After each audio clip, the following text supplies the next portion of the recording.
Hello everybody. Today we are going to talk about new lesson, definition of the motion. We need to know some points to can understand this lesson by right way. What is a motion? What is a debate motion? Why should give the definition of the motion? What is a reasonable definition? How to define a motion? And we have some tips and warnings about this lesson. What is a motion? A motion is the theme and ground of a debate. A qualified motion should be both controversial to allow a space for different opinions. Also, a motion consists more than often a very wide range of meaning. What is a debate motion? Debate motions are debate topics.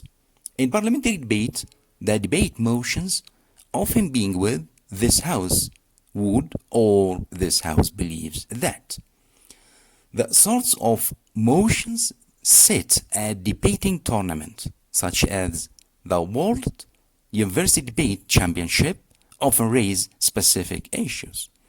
Also, the organizers of those debating tournaments avoid setting vague or metaphorical motions because such motions lack a clear or obvious issue. We have some examples so you can understand exactly when you can use this house would or this house believes that.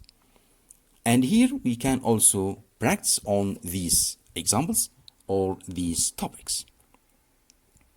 Why should give the definition of the motion? Because both teams need a clear understanding of what the motion means, including audience and adjudicators.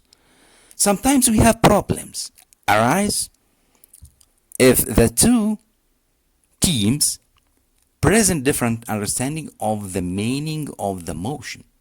Also, the proposition must define the motion in a reasonable way as to provide a clear issue for debate. What is a reasonable definition? The proposition must present a reasonable definition of the motion, and this means some points.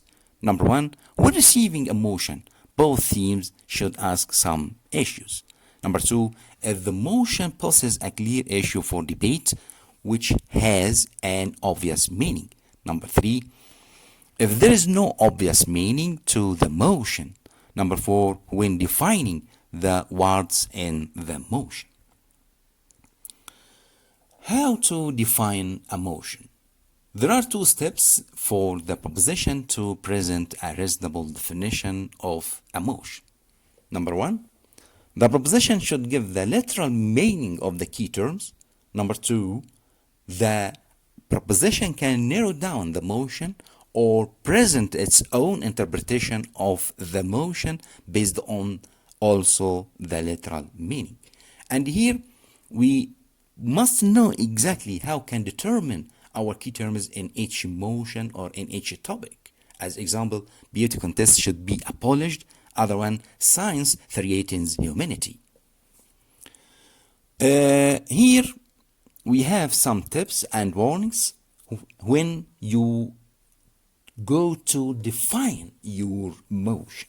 Number one, the words of the motion must always be defined in context. Number two, the opposition should accept the reasonable definition. Number three, the definitions that are touristic, tautological, time set, or place set should be outlawed. Number four, the opposition could challenge the definition given by the proposition. Number five, the opposition could challenge the definition if the definition given by the proposition is wrong. Number six, the definition should be accepted by the average member of the audience. Thank you so much for watching. See you again in other videos.